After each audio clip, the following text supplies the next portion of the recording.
What's cracking, everyone? It is your magical source on everything Disney, the Disney Detective. I come to you excited to give you the review of Void's VR Star Wars experience, Secrets of the Empire. Now, this is an awesome VR experience that is roughly a month or two old and is found at Disney Springs. So going in, I knew the gist of the premise. You're with K2SO, the droid from Rogue One, A Star Wars Story, and you're disguised as a stormtrooper along with 3 other participants. You're brought to the planet of Mustafar, okay, to retrieve stolen cargo that has a secret item inside. And you have to get it before Darth Vader and the Empire gets their hands on it. So the character that gives you a brief of what your mission is none other than Cassian Andor, also a rebel from Rogue One, A Star Wars Story. So we're off to a really good start. Next, you walk into this room that has 4 like backpacks or chest plates hooked, as well as helmets right by it. So you walk in, you pick your spot, then you just get suited up. Then they have you put on your VR or virtual reality helmet. After all the system checks go through to make sure you can hear, you can see, and you can actually feel around, you're then brought into another station where that's when they tell you to put down your visors. Once the experience starts, you're immediately put into the action. Okay, so you're already disguised as stormtroopers. What you do is, it's pretty cool.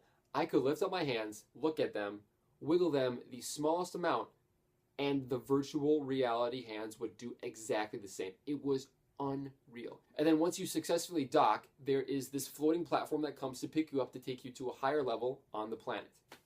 Once the door opens, you get a blast of heat and you smell brimstone, like you're actually on Mustafar. And that was the most surreal experience for me, because as I'm, going up on this platform, I'm looking around at the world, at Mustafar, and it looks so real. It's like I was actually there. I could hear, the lava bursting. I could feel the heat from the planet. I could smell the brimstone. I don't know. I was just on cloud 9. Somehow things go awry and you are found out to be rebels in disguise. So stormtroopers come shooting at you at all angles. You quickly run into the side area, all right, to get some cover. Off to the side, there's a rack of guns, okay?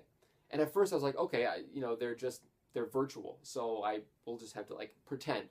I go over to reach for it. I actually feel a tangible gun. So I pick it up, I cock it. I'm like, this is awesome. A door slides open. All of, my team and I file through and we start shooting at stormtroopers. The aiming was dead on. You would just shoot, lasers would come out and shoot the stormtroopers that you were pointing at. Taking out stormtroopers one by one was such a cool feeling. And some of the lasers from the enemy stormtroopers would hit you and you would feel like a jolt or a little buzz on your chest plate. And I was like, oh my gosh, I just got hit.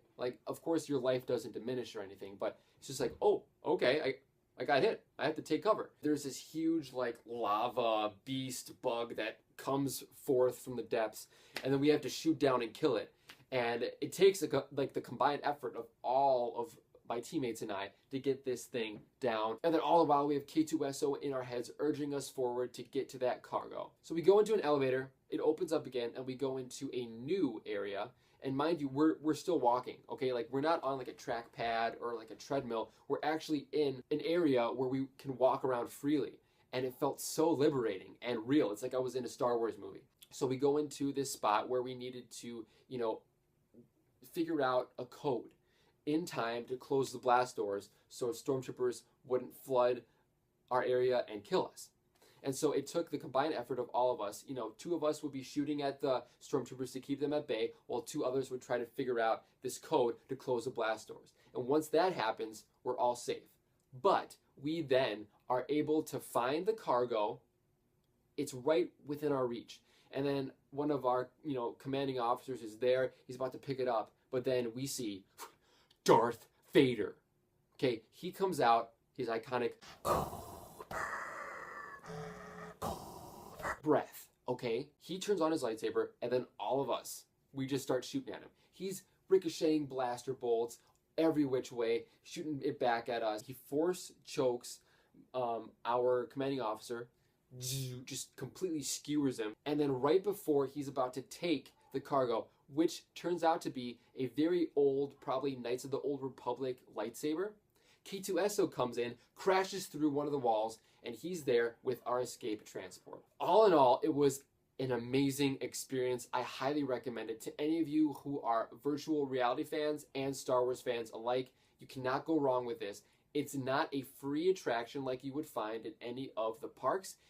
I believe it's around $35 per person. I cannot say enough good things about this experience. I would definitely go again. It blew my mind, and just to be able to feel like you were in a Star Wars movie was unreal. We were in this experience for about 22 minutes. It felt like it went by so quickly, and I wanted more. I was hungry for more. Those of you who have, let me know what you thought of this experience in the comments below. As always, thank you for watching. I'm the Disney Detective, your magical source on everything Disney, and I'll see you next time. Bippity boppity, bye!